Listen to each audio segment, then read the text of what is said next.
அன்பு நண்பர்கள் அனைவருக்கும் வணக்கம். பாமணிஜரம் சேனல் சார்பாக உங்கள் அனைவரையும் அன்போடு வரவேற்கிறேன். என் பேர் அனந்த நாராயணன். நான் மன்னார்குடி கிட்ட இருக்கக்கூடிய பாமணி நாகநாத சுவாமி கோயிலில் பூஜை பண்ணிட்டு இருக்கேன். நம்ம இப்போ இந்த பதிவில் திருமணத்தை பற்றி பார்க்க போகிறோம். ஏன்னா வாழ்க்கையில் நமக்கு ஒரு டேர்னிங் பாயிண்ட் அப்படின்னு சொல்லலாம். நம்ம ஒருத்தருக்கு அம்மா அப்பாவுக்கு பிள்ளையாக நம்ம இருப்போம். ஆனால் திருமணம் தான் நம்மளை அம்மா அப்பான்னு சொல்லி ஒரு சமூகத்தில் ஒரு பொறுப்பு மிகுந்த ஒருத்தராக ஆக்குது. நமக்கு வேலை கிடைச்சா கூட நம்ம திருமணம் அது ரொம்ப முக்கியமான ஒரு விஷயமா இருக்கு. எனக்கு தெரிஞ்சு பல பேர் நல்ல வேலையில் இருப்பாங்க, நல்லா செட்டில் ஆகிருப்பாங்க, குடும்பமும் நல்ல குடும்பமாக இருக்கும், பார்க்கவும் நல்லா இருப்பாங்க. ஆனால் திருமணம் டிலே ஆகிட்டே இருக்கும். ஒரு சில பேர் சாதாரணமாக தான் இருப்பாங்க, ஆனால் அவங்களுக்கு பார்த்தீங்கன்னா டக்குன்னு திருமணம் ஆயிடும். அதனால திருமணம்ன்றது நமக்கு ஒரு புரியாத ஒரு ரகசியமா, புரியாத ஒரு புதிரா இருக்கு. ஏன்னா திருமணத்துக்கு நம்ம டக்குன்னு பார்த்தோம் கல்யாணம் பண்ணோம் அப்படின்றது மாதிரி இல்லாம, குடும்பத்துல பார்க்கும்போது பலவிதமான கிரைட்டீரியா நம்ம வச்சு நம்ம பார்க்குறோம்.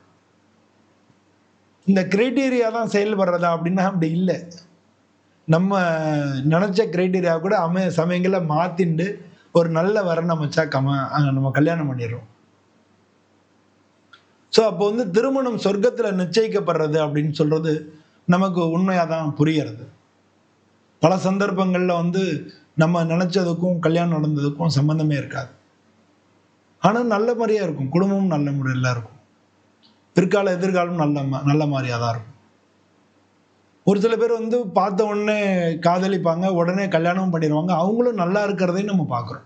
நமக்கு நெகட்டிவாக பார்க்க வேண்டிய அவசியம் இல்லை. நல்லா இல்லாதவங்களை பற்றி நமக்கு பெரிய இது இல்லை. ஏன்னா இதெல்லாம் கர்மா அப்படின்னு நம்ம சொல்லக்கூடிய அந்த விஷயங்கள் ஒருத்தரோட ஜாதகத்தில் இருக்கக்கூடிய விஷயங்களையே நமக்கு அனுமானிக்க முடியுது. ஏன்னா நான் கடந்த 20 வருஷமா நம்ம ஜாதகம் பார்க்குறோம்.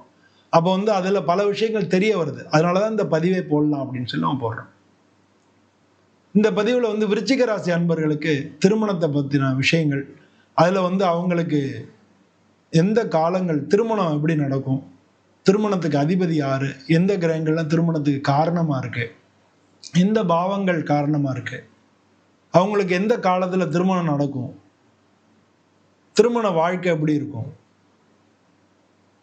அது அன்னில இவங்களுக்கு திருமணத்துல தடை இருந்ததுன்னா என்ன மாதிரி பரிகாரம் பண்ணிட்டா திருமணம் நடக்கும் அப்படின்றத நம்ம ஒரு ஃபுல் ஃபிளெஜ்டா பார்க்க போறோம். அதனால வீடியோ ஸ்கிப் பண்ணாம கடைசி வரைக்கும் பாருங்க. நீங்கள் இந்த வீடியோ பிடிச்சிருந்ததுன்னா லைக் பண்ணுங்கள், நம்ம சேனலை சப்ஸ்கிரைப் பண்ணுங்கள், உங்கள் நண்பர்களுக்கு ஷேர் பண்ணுங்கள், உங்கள் கமெண்ட்டை பதிவிடுங்க. வாங்க வீடியோக்குள்ளே போய் பார்க்கலாம். பொதுவாக இந்த விருச்சிக ராசி அப்படின்றது காலபுருஷ தத்துவத்தில் 8வது வீடாக இருக்குது. இந்த ராசிக்கு அதிபதி செவ்வாய். இந்த ராசியில் இருக்கக்கூடிய நட்சத்திரங்கள் விசாகம், 4ஆம் பாதம், அனுஷம், கேட்டை, இதெல்லாம் இந்த ராசியில் இருக்கு. கல்யாணம் அப்படின்னு பார்க்கும்போது இந்த ராசிக்கு 7வது வீடு சுக்கிரன். அவர் தான் இவங்களுக்கு களத்திர காரகன் தான், களத்திர ஸ்தானாதிபதியாகவும் உங்களுக்கு ஆறாங்க. அதனால பொதுவா விருச்சிக ராசி அன்பர்கள் பல பேர் காதல் கல்யாணம் பண்றதுக்கான வாய்ப்புகள் மிக அதிகமா இருக்கு. இவங்களுடைய வாழ்க்கை எப்படி இருக்கும் அப்படின்றத நம்ம பார்க்க போறோம். இவங்களுக்கு கல்யாணத்துக்கு 7வது வீடு மட்டும்தான் காரணமான இல்ல, 2வது வீடு குரு பகவான். குரு பகவானுடைய அருளும் உங்களுக்கு கல்யாணத்துக்கு வேணும், கல்யாணத்துக்கு அப்புறம் உண்டான வாழ்க்கைக்கும் வேணும். காதலிக்கிறாங்கன்னா அதுக்கும் குரு பகவான் துணை வேணும் உங்களுக்கு. ஏன்னா 5வது வீட்டுக்கு அதிபதி அவர் தான். 5வது வீடு தான் காதலை பத்தி சொல்லும், அதுக்கு அதிபதியும் குரு தான். அப்ப குரு பகவானோட குடும்பஸ்தான அதிபதியும் அவர் தான், 5வது வீட்டு அதிபதியும் அவர் தான். அதனால குரு பகவான் நல்லா இருந்தாருன்னா இவங்க காதலிச்சாங்கன்னா கல்யாணத்துல முடிஞ்சிடும். இவங்களுக்கு காதல் கல்யாண வாழ்க்கையா இருக்கும். அது மாதிரி இந்த ராசிக்காரங்க பல பேருக்கு 2 கல்யாணம் நடக்கிறதுக்கான வாய்ப்புகளும் அதிகமா இருக்கு அப்படின்றதையும் புரிஞ்சுக்கணும். இந்த ராசிக்கு 9வது வீட்டுக்கு அதிபதி யாரு அப்படின்னா சந்திரனா இருக்கார். சந்திரன் தான் 9வது வீட்டுக்கு அதிபதி. அவரும் இவங்க இந்த சந்திரன் நீசம், இந்த ராசியில நீசம்ன்றதை புரிஞ்சுக்கணும். ரொம்ப பாக்கியாதிபதி இந்த ராசியில நீசம். அதனாலதான் உங்களுக்கு 2 கல்யாணம் நடக்கிறதுக்கான வாய்ப்புகள் நிறைய இருக்கு. ஸோ இவங்களுக்கு பொதுவாக திருமணத்துக்கு அப்புறம் உண்டான வாழ்க்கையில் சின்ன சின்ன பிரச்சனைகள் வந்தாலும் நல்லபடியாகவே ஓடும். பொதுவா இந்த ராசியில பிறந்த பெண்களுக்கு வந்து கல்யாண வாழ்க்கையில் ரொம்ப பிரச்சனைகள் ஏற்படும். அதெல்லாம் சரியாயும் நல்லா இருக்கிறவங்களும் இருக்காங்க. முதல்ல உங்க ஜாதகத்துல வந்து இந்த மாதிரியான கிரகங்கள், அதாவது 2ஆம் பாவத்துக்கு 5ஆம் பாவத்துக்கு அதிபதி குரு பகவான் எப்படி இருக்கார், சுக்கிரன் எப்படி இருக்கார், சந்திரன் எப்படி இருக்கார், அவங்க எந்த நட்சத்திர கால்ல நிற்கிறாங்க, எந்த பாவத்துல நிற்கிறாங்க, அவங்க எங்க பார்க்குறாங்க அப்படின்னு சொல்லி நம்ம எல்லாத்தையும் பார்க்கணும். ஷட்பலம் அப்படின்னு ஒரு ஒரு கிரகங்களுக்கும் ஷட்பலம் இருக்கு. 6 விதமான பலம் இருக்கு. அதை வச்சுதான் ஒரு கிரகத்தினுடைய பலத்தை நம்ம நிர்ணயம் பண்றோம். அப்படி பார்த்து தான் இவங்களுக்கு வந்து எந்த மாதிரி நடக்கும் அப்படின்னு சொல்லி நம்ம பார்த்து தெரிஞ்சுக்க வேண்டியதா இருக்கு. இந்த ராசியை பொறுத்தவரை இருக்கக்கூடிய நட்சத்திரங்கள், விசாக நட்சத்திரம் 4ஆம் பாதம், அவங்களுக்கு வந்து தொடங்கும் போதே குரு தசை தான்.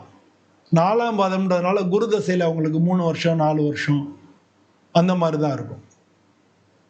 4 வருஷத்துக்குள்ளதான் இருக்கும். சரி, ஒரு 3 வருஷம்னு வச்சுங்களேன், அவங்களுக்கு இருக்கு குரு தசை இருக்கு. அவங்க 3 வயசு வரைக்கும் குரு தசை. அதுக்கு அடுத்து வரக்கூடிய சனி தசை 19 வருஷம். அதுக்கு அடுத்து வரக்கூடிய புதன் திசையில உங்களுக்கு கல்யாணம் ஆகும்.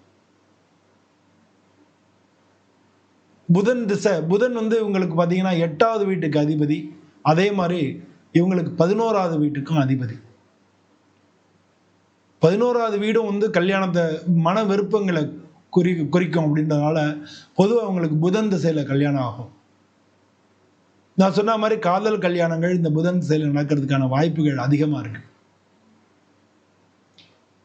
புதன் திசையில புதன் புத்தியிலேயே கூட கல்யாணம் ஆகும். புதன் அவங்க ஜாதகத்துல எங்க இருக்காரு அப்படின்னு பார்க்கணும். அதுக்கடுத்து புதன் திசை சுக்கிர புத்தியில நிச்சயமா கல்யாணம் ஆயிடும். சரி, அதையும் தாண்டி எடுத்து அப்படின்னா புதன் தசை சந்திர புத்தியில இவங்களுக்கு கல்யாணம் ஆகும். சரி, அதையும் தாண்டி எடுத்து புதன் தசை குரு புத்தியில இவங்களுக்கு கல்யாணம் ஆகும். இவங்க ஜாதகத்துல இந்த கிரகங்கள் இருக்கு இல்லையா, இந்த கிரகங்களுடைய வெயிட் எது, அப்போ வந்து அந்த இதே நேரத்துல இவங்களுக்கு கோச்சாரத்துல குரு பார்வையும் வரும். அப்போ வந்து டக்குன்னு கல்யாணம் ஆயிடும்.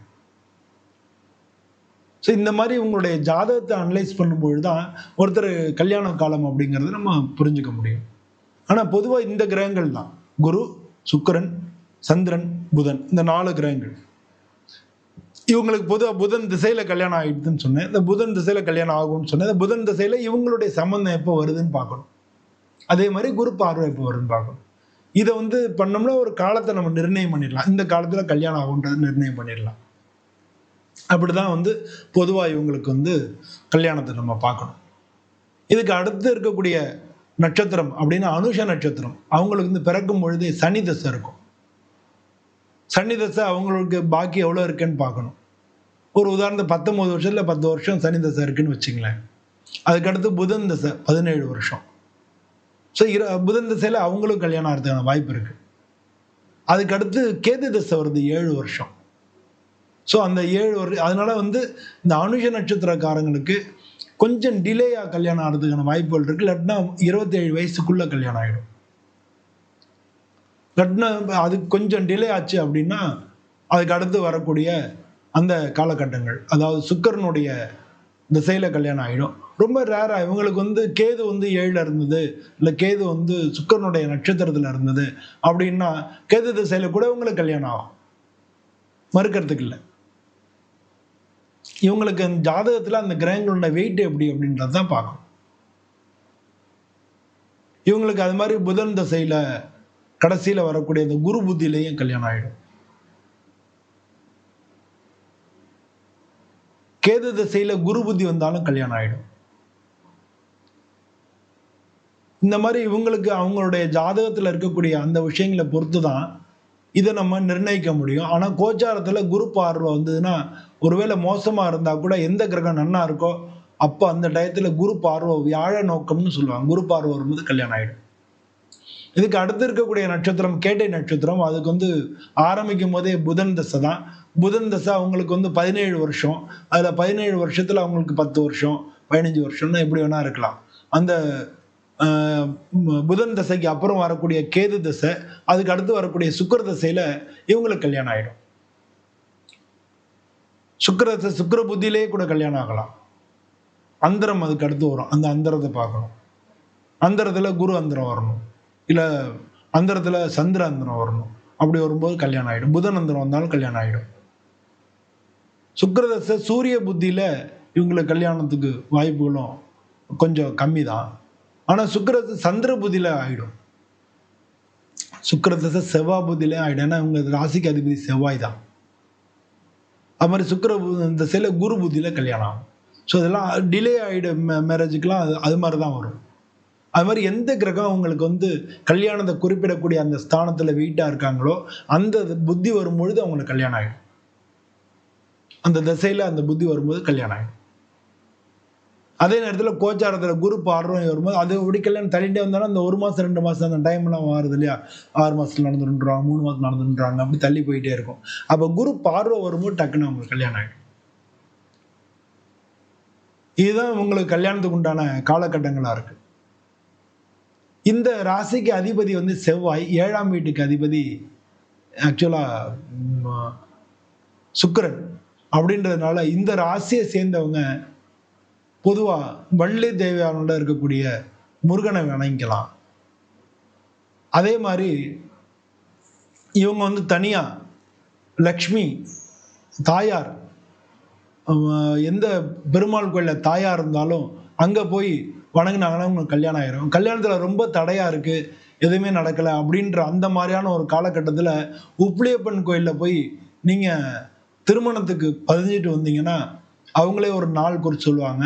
அந்த நாட்கள் வந்து உங்களுக்கு வியாழக்கிழமையாவோ உங்களுக்கு வெள்ளிக்கிழமையாவோ இல்லை புதன் வியாழன் வெள்ளி இந்த 3 நாட்கள்ல நீங்க ஃபிக்ஸ் பண்ணி அந்த நாட்கள்ல அந்த திருமணம் அதை நடத்துறது ரொம்ப காசு கம்மி தான். ஒரு 3000 4000 தான் கேட்பாங்க. அது நிறைய பேர் சேர்ந்து நடத்துவாங்க. அந்த திருமணம் ஆகணும்னு வேண்டிட்டு அதை நீங்க பரிகாரமா வேண்டி நீங்க பண்ணீங்கனாலே உங்களுக்கு திருமண தடைகள் விலகி திருமணம் ஆயிடும். இந்த மாதிரி நீங்க பரிகாரம் பண்ணிட்டு அதுக்கப்புறம் திருமணத்துக்கான காலகட்டத்துக்கு அப்புறமும் கூட ஒரு சில பேருக்கு வந்து வாக்குவாதங்கள் பிரச்சனைகள் ஏற்படலாம். ஆனா பிரிவினைக்கு வாய்ப்பு அதிகம் இல்லை. ஆனா இந்த ஜாதகத்துக்கு 2 கல்யாணம்னு சொல்லியிருந்தேன். பிற்காலத்துல வந்து பிரிவினை ஏற்படுறதுக்கு எந்த மாதிரியான வாய்ப்புகள் இருக்கு அப்படின்றத ஜாதகத்தை பார்த்தாதான் சொல்ல முடியும். ஒரு சில பேருக்கு வந்து கல்யாணம் ஆகி அவங்களுடைய வாழ்க்கை துணை இறந்து போய் அதுக்கப்புறம் இன்னொரு மறுமணம் நடக்கிறதுக்கான வாய்ப்புகளும் இருக்கு. ஸோ இந்த மாதிரி இல்லாட்டினா வந்து அவங்களுக்கு ஏற்கனவே கல்யாணம் ஆகி பிரிஞ்சு டக்குன்னு இன்னொருத்தரை கல்யாணம் பண்ணிக்கிறதுக்கான வாய்ப்புகளும் இருக்கு. அதனால வந்து அவங்களுடைய ஜாதகத்தை நல்லா அலசி பார்த்து தான் நம்ம வந்து சொல்ல முடியும். பட் எப்படி இருந்தாலுமே இவங்களுக்கு உண்டான இணை வரும்போது உங்களுக்கு கல்யாணம் ஆகிடும். இந்த மாதிரியான அதில் தடைகள் இருக்கும்போது இந்த மாதிரி சாமி கும்பிடும் போது அது நிச்சயமாக உங்களுக்கு நல்ல ரிசல்ட்டை கொடுக்கும். அதே மாதிரி வந்து உங்களுக்கு முடக்கு தோஷம் இருக்கா அப்படின்றதையும் பார்த்துக்கணும். முடக்கு தோஷத்துக்கு பரிகார கோயில்னு இருக்கு. அது முடக்கு தோஷம் இருந்ததுன்னா என்னன்னா கல்யாணம் நெருங்கி வர மாதிரி வந்து கை நழுவி போயிடும். அப்படி இருந்ததுன்னா முடக்கு தோஷம் இருக்குன்னு அர்த்தம்.